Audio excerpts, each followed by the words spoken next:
বিষ্ণুপ্রিয়ার মতন ঘরণী, তাকে ফেলে হরিনাম করতে বেরিয়েছ, অর্থাৎ তোমার সংসার গোল্লায় গেছে।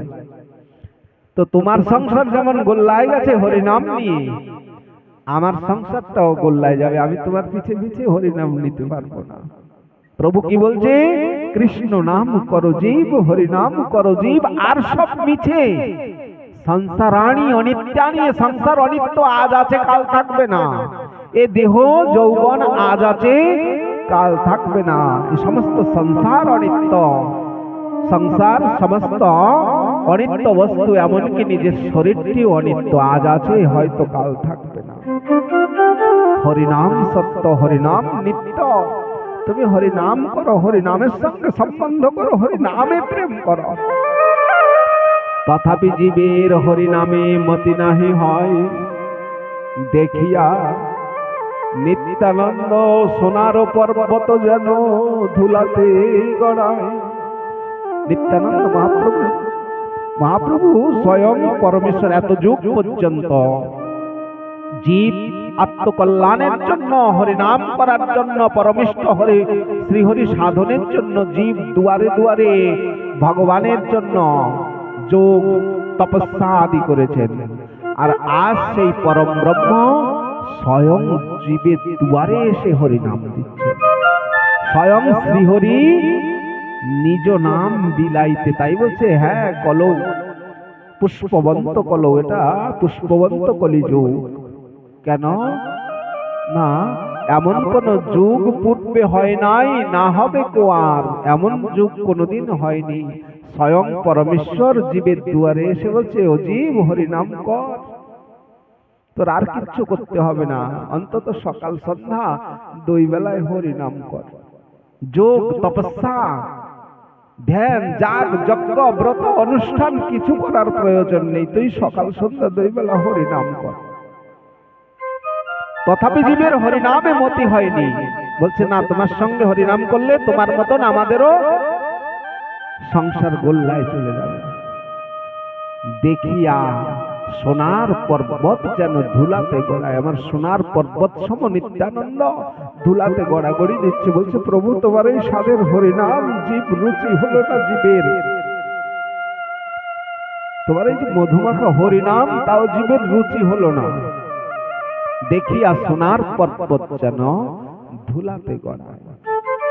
হ্যাঁ বলছে হরিনামে রুচি হবে না, জীব এমন অবিদ্যায় জড়িত, জীবের হরিনামে সহসায় রুচি হবে না। সেই কথা বলছেন ভগবান।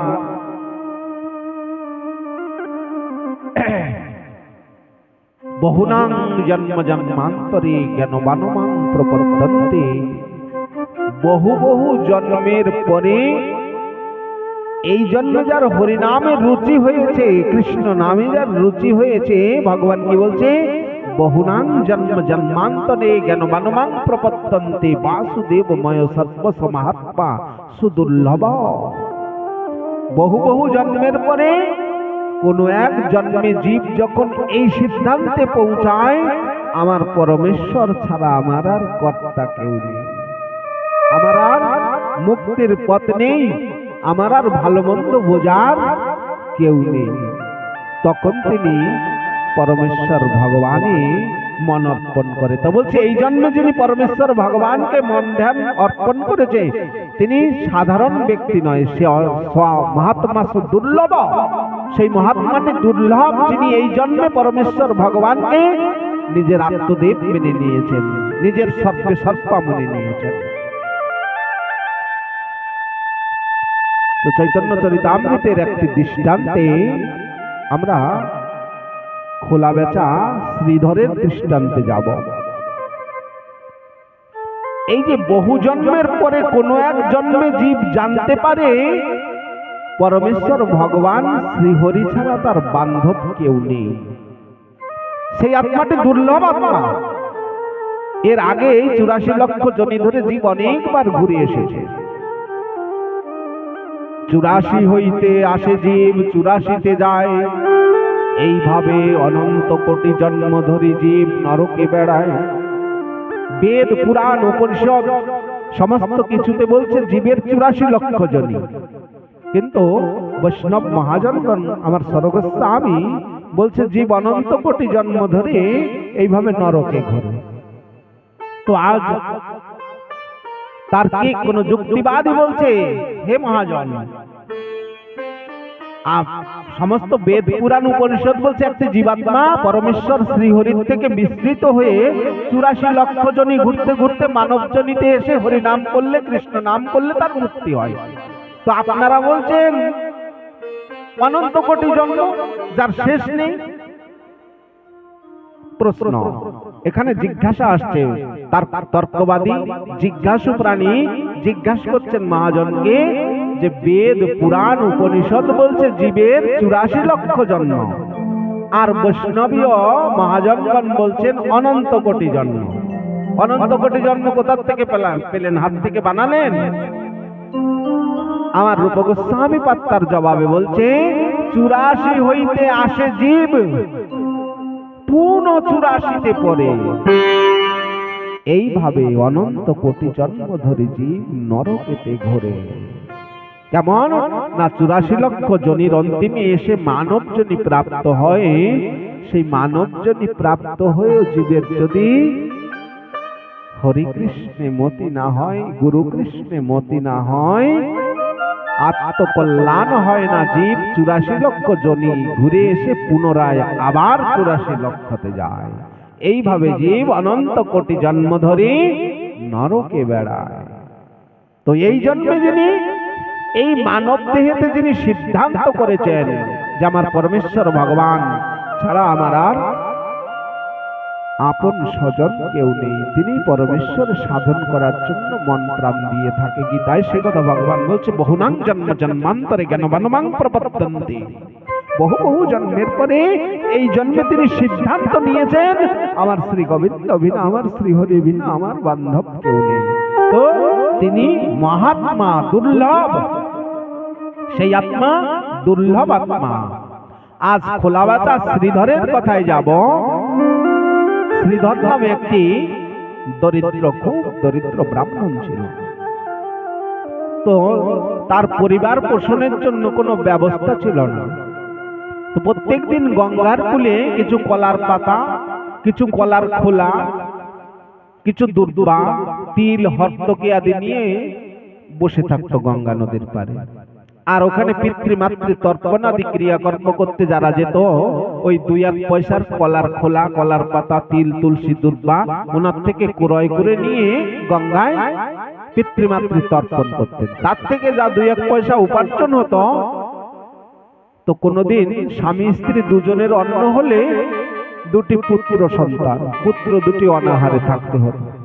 কোনোদিন পুত্র 2টিকে যদি ভোজন দিত, স্বামী স্ত্রীর অনাহার থাকতে হতো, এমন দারিদ্রতা।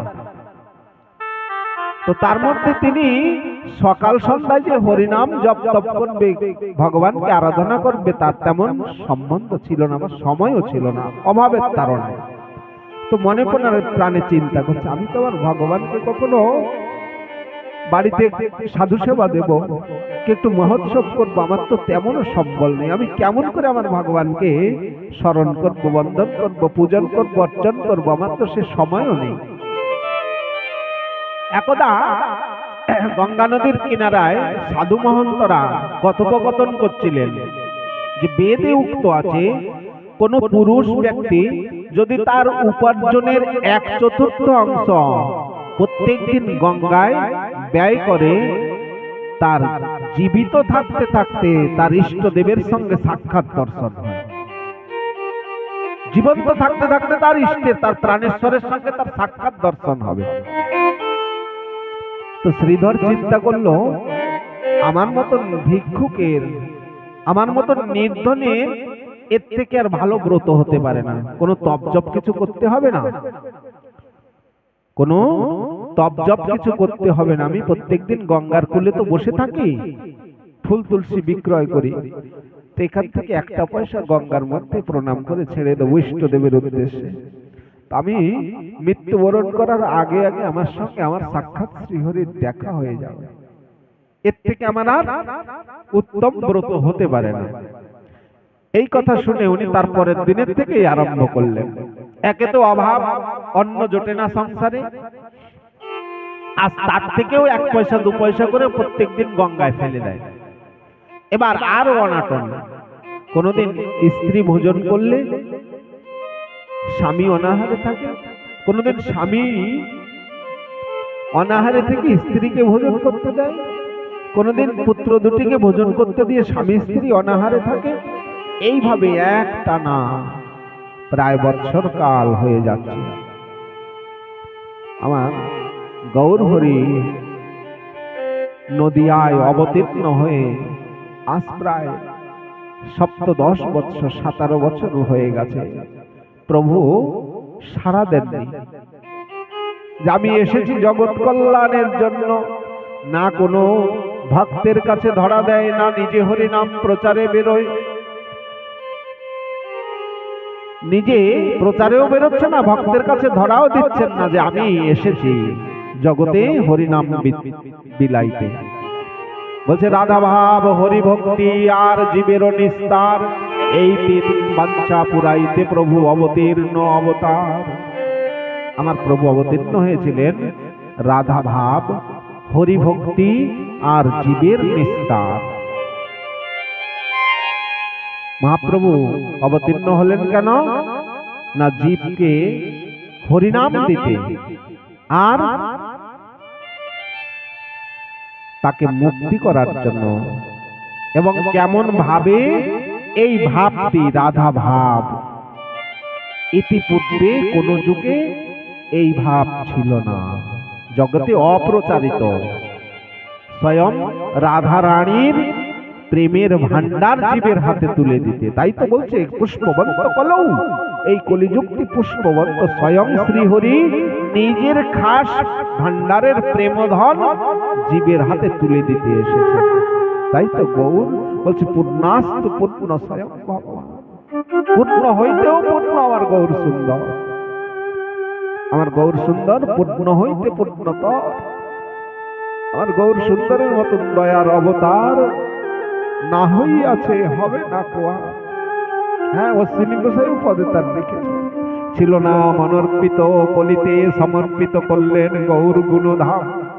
কলির জীবের দুঃখ দেখে হরিনাম নিয়ে এসেছিলেন কৃপা করে আমার গৌর গুণধাম। আজ শ্রীধর যেমন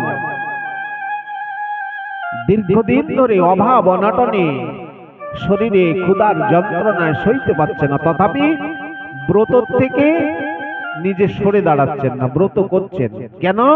না তার মনে তীব্র লালসা যে ভগবান বলে যদি কেউ থাকে, শ্রীহরি আমার ইষ্টদেব বলে কেউ থেকে থাকে, আমি মৃত্যুবরণ করার যত কষ্ট হোক, আমি মৃত্যুবরণ করার আগে সচক্ষে তাকে দর্শন করব। এইভাবে শ্রীধরের সংসারে পুত্র কন্যা স্ত্রী নিয়ে শ্রীধর যে কষ্ট করছে, সেই জ্বালা সেই যন্ত্রণা আমার প্রভুর শরীরে বইছে। আজ মহাপ্রভু পায়ে পায়ে সন্ধ্যাবেলায় হাঁটতে হাঁটতে শ্রীধরের বাড়ির সম্মুখে এসে উপস্থিত হয়েছেন। শ্রীধরও গঙ্গার থেকে কলার খোলা ছোলা বিক্রি করে বাড়িতে এসছেন, বাড়িতে ঢুকবেন। তো মহাপ্রভুকে দেখে বলছে, প্রভু আপনি আমার ঘরের সম্মুখে? বলছে, প্রভু আমাকে কেউ হাতে খবর দিলেও তো আমি আপনাকে দেখা করে আসতাম, আপনি স্বয়ং এসেছেন হাঁটতে হাঁটতে, আমি যে কোথায় বসতে দেব? আমার শ্রীধরের এমন একটি সম্বল নেই যে প্রভুকে আমার বসতে একটি সুন্দর শুদ্ধ আসন দেবেন, এমন সম্বল নেই। বলছে, প্রভু কোথায় যে বসতে দেব আপনাকে? আপনি আমার মতন কাঙ্গালের বাড়িতে এসেছেন। প্রভু বলছে, কেন শ্রীধর তোমার বাড়িতে আসতে নেই নাকি? তো প্রভু শ্রীধরের ওই বারান্দায় মৃত্তিকার উপরে বসে পড়েছে, মাটির মধ্যে। বলছে, প্রভু। এবার শ্রীধর জিজ্ঞাসা করছে করজোর করে, বলছে, প্রভু কেন এসেছে? বলছে, শ্রীধর শুনেছি তুমি নাকি কি একটা ব্রত করো। শ্রীধর চিন্তা করছে, আমি যে ব্রত করি আমার মন জানে, এমনকি আমার স্ত্রীও জানে না। প্রত্যেকদিন গঙ্গায় একটা করে পয়সা ফেলে দিয়ে আসে, কেউ কাছে বলে না। এই খবর শচীর দুলাল জানলো কি করে? বলছে প্রভু আমি ভিক্ষুক, আমি দরিদ্র, আমি মূর্খ, আমার ব্রতের কথা কি বা তোমাকে বলবো, আর কি বা তুমি শুনবে? বলছে না শ্রীধর, বলো তোমার কি ব্রত? বলছে প্রভু আমার ব্রতের কথা কি বা বলবো, আর আপনি কি বা শুনবেন? ওই শুনেছি সাধুর মুখে, সাধুর মুখে কোনো পুরুষ যদি তার উপার্জনের 1/4 অঙ্ক যদি গঙ্গায় ফেলে, তার জীবন থাকতে থাকতে তার জীবিত দশায় তার ইষ্টদেবের সঙ্গে তার সাক্ষাৎ দর্শন হয়ে যায়। কি শ্রবণ করেছি সাধুদের মুখে, যে কেউ যদি তার উপার্জনের 1/4 অর্থ গঙ্গায় যদি ব্যয় করে, তার জীবন থাকতে থাকতে তার ইষ্টদেবের সঙ্গে সাক্ষাৎ দর্শন হয়ে যায়। ও শ্রীধর তাই বুঝি? তাহলে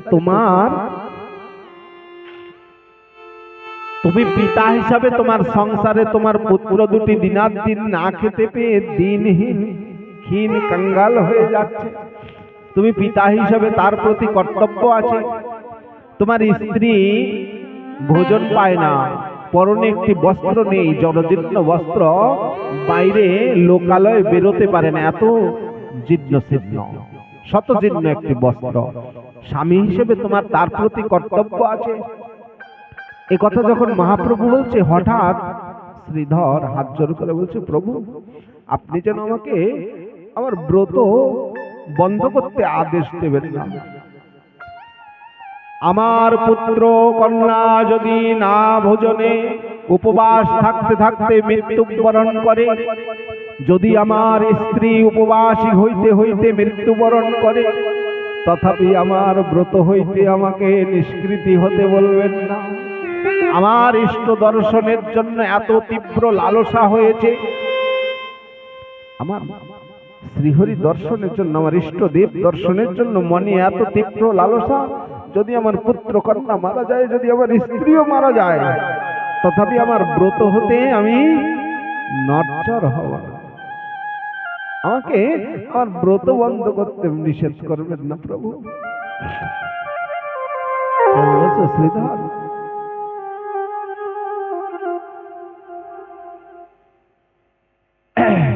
কতদিন ধরে তুমি এই ব্রত করছো? তোমার আর কাল হতে ব্রত করতে হবে না। কেন প্রভু, আমার কি ইষ্ট দর্শন হয়ে গেল নাকি?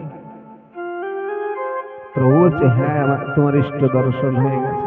তো এখানে শ্রীধর আর মহাপ্রভু দুইজন।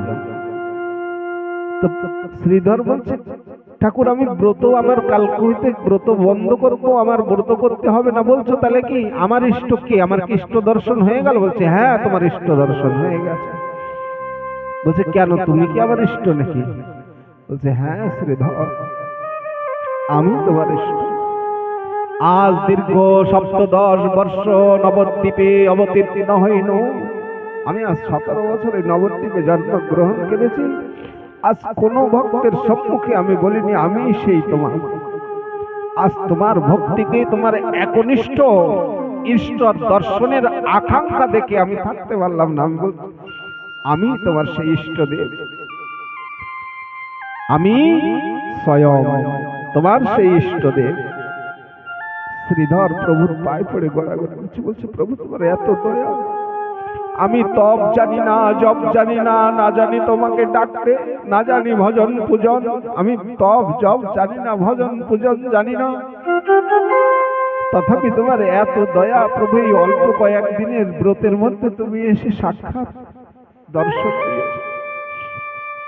শ্রীধর প্রভুর চরণে পড়ে গড়াগড়ি যাচ্ছে। প্রভু শ্রীধরকে বলছে শ্রীধর ওঠো, ভক্তের, আমার ভক্তের স্থান চরণে নয় মোর বক্ষে। শ্রীধরকে প্রভু বক্ষে জড়িয়ে ধরে আলিঙ্গন করছে। শ্রীধর লক্ষ্য করছে সেই দেহের মধ্যে থেকে কখনো কৃষ্ণ, কখনো বলরাম, কখনো মৎস্য, কখনো কুর্ম, কখনো বরাহ নৃসিংহ অবতার। শ্রীধর কি দেখছেন? প্রভু বলছে হ্যাঁ আমি স্বয়ং তোর সেই ইষ্টদেব, তোর আর কষ্ট করতে হবে না শ্রীধর, তুমি তোমার স্ত্রী পুত্র নিয়ে যে আজ বছরের পর বছর কষ্ট ভোগ করছো, তোমার সেই শরীরের যে ক্ষুধা যন্ত্রণা আমি বলছি। তাই বলছি, অনন্য চিন্তয়ন্তে যে জনমাং পূজ্য পাশতে তেষাং নিত্যাভিযুক্তানাম যোগক্ষেম বহম্মহম। আমাকে সমর্পিত হয়ে কোনো ভক্ত যদি আমাকে সমর্পিত হয়, তার সমস্ত শরীরের কষ্টের বোঝা আমি বই। হ্যাঁ, তার সংসারের অভাবের বোঝা আমি বই, তার শরীরের কষ্টের বোঝা আমি বই, এমনকি অন্তিম দিনে তার যাওয়ার পরপারের বোঝাও আমি বই। হ্যাঁ, শ্রীমদ্ ভাগবত গীতায় ভগবান অর্জুনকে বলছে, অর্জুন অনান্য চিন্তয়ন্তে যে জনমাং পূজ্য পাশতে তেষাং নিত্যাভিযুক্তানাম যোগক্ষেম বহম্মহম। আমার কোন ভক্ত যদি আমাকে মন প্রাণ সঁপে দিয়ে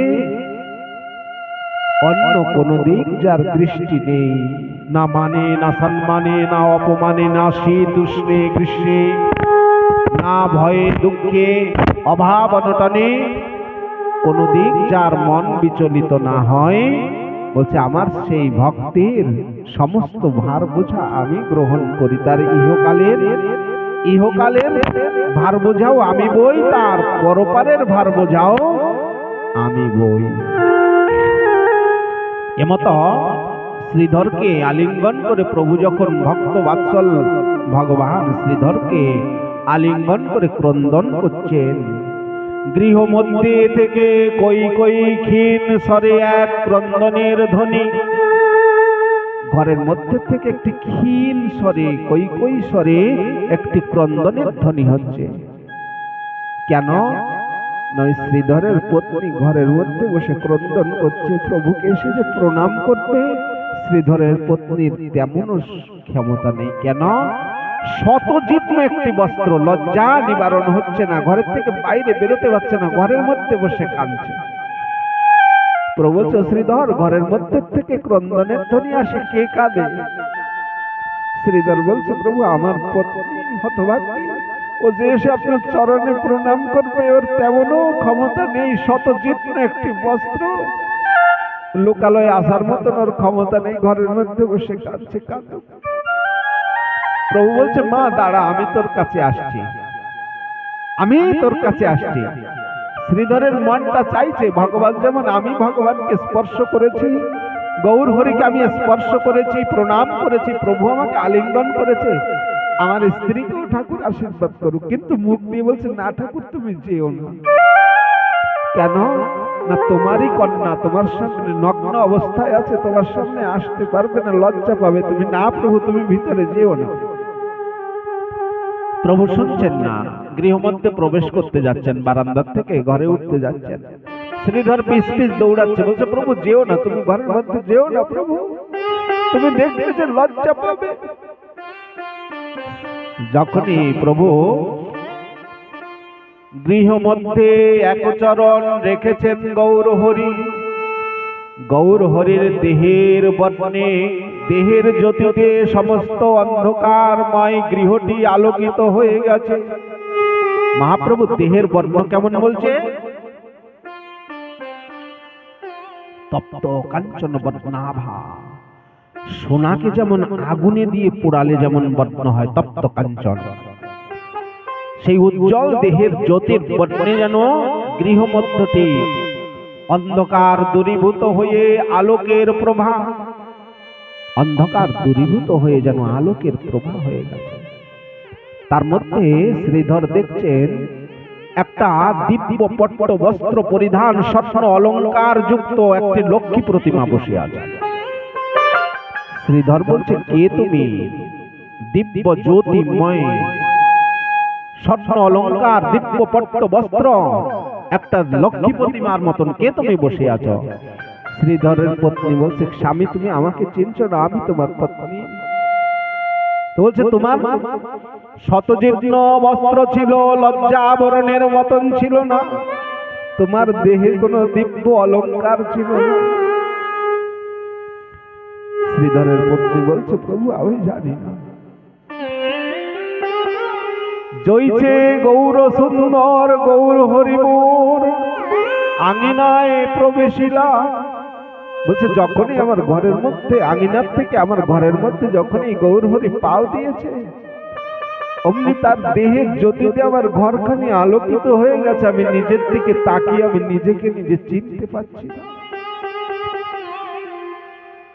আলোকিত হইল গৃহ অন্ধকার মোর, আপনারে নিহারি আপনি চিনিতে নারিলা। আমি নিজেকে নিজে দেখে চিনতে পারছি না। আমার শরীরে যে শতজীর্ণ বস্ত্র ছিল, লজ্জা আবরণের জন্য আমার গৌরহরির চরণ যখন পড়েছে, আমি নিজেকে নিজে লজ্জা আবরণ করার জন্য যে প্রভু এসেছে আমাকে দর্শন করবে, আমার দেহে শতজীর্ণ বস্ত্র, আমার লজ্জা, আমি নিজেকে নিজে লজ্জা আবরণ করার চেষ্টা করছিলাম। অমনি তাকিয়ে দেখি আমার সারা গায়ে দিব্য পট্ট বস্ত্র, দিব্য অলঙ্কার। প্রভু যে তার কন্যাকে সে জীর্ণ শীর্ণ অবস্থায় দেখবেন না, তাই বুঝি গৌরহরি কৃপা করি সমস্ত অঙ্গে দিব্য অঙ্গ পাঠাইলেন তিনি। হ্যাঁ, আমার প্রভু তার নিজের কন্যাকে এমন যে উলগ্ন অবস্থায় দেখবেন না, লজ্জা বিবরিত অবস্থায় দর্শন করবেন না, তাই বুঝি গৌরহরি কৃপা করে আমার সর্বঙ্গে দিব্য পট্ট বস্ত্র, দিব্য অলঙ্কার দিয়েছে। এত বলি স্বামী স্ত্রী উভয় এসে প্রভুর চরণ তলে পড়ে গড়াগড়ি করে আর হরিবোল হরিবোল করিতেছে। কে কে আছিস নৈদাবসী ভাগ্যবন্ত যারা, এসে দর্শন কর শচীর দুলাল অবতীর্ণ হইল নৈদাপুরে। গোলক ছাড়ি আইলেন হরি, গোলক ছেড়ি স্বয়ং হরি যেন এসে নৈদাপুরে অবতীর্ণ হয়েছে। তোরা কে কোথায় আছিস ভাগ্যবন্ত, আয় আমার গৌর হরিকে দেখে যা। এত বলি কান্দে শ্রীধর, শ্রীধরের পত্নী, শ্রীধর কান্দে, শ্রীধরের পত্নী কান্না করছে আর গড়াগড়ি দিচ্ছে আর হরিবোল হরিবোল বলছে। কে কে ভাগ্যবন্ত আছিস নৈদাপুরে নবদ্বীপে, তোরা আয় আমার সচিব দুলালকে দেখে যা, যেন সাক্ষাৎ গোলকের হরি নেমে এসেছে নৈদায় জীবকে, কলির জীবকে কৃপা করতে। প্রভু শ্রীধর আর শ্রীধরের পত্নীকে ধরে প্রতিজ্ঞা করলেন, অনেক হয়েছে, অনেক কষ্ট সহ্য করেছ, আর কষ্ট করতে হবে না। শুনো শুনো শ্রীধর, শুনো শ্রীধর পত্নী, আজ এক করিম ভীষণ প্রতিজ্ঞা, এক ভীষণ প্রতিজ্ঞা করছি শোনো। যদি কোনোদিন অন্নপূর্ণার ভাণ্ডে অন্নের অভাব হয়, তথাপি যেন কোনোদিন আমার ভক্তের ঘরে অন্নের অভাব নাই। এরা বছর বছর ধরে অন্নের অভাবে কোনোদিন স্বামী খেয়েছে, স্ত্রী খায়নি, কোনোদিন স্ত্রী খেয়েছে, স্বামী উপবাস রয়েছে, কোনোদিন পুত্রদের ভোজন দিয়েছে, স্বামী স্ত্রী অন্নের অভাবে রয়েছে। এই যে যন্ত্রণা আমি নিজে সয়েছি। তাই অন্নপূর্ণা দেবীকে বলছে ভগবান, হে অন্নপূর্ণা, যদি তোমার ভাণ্ডে কোনোদিন অভাব হয় হোক, তথাপি আমার ভক্তের ঘরে যেন কোনোদিন অভাব হয় না। বলো জয় জয় নিতাই গৌর সীতানাথ।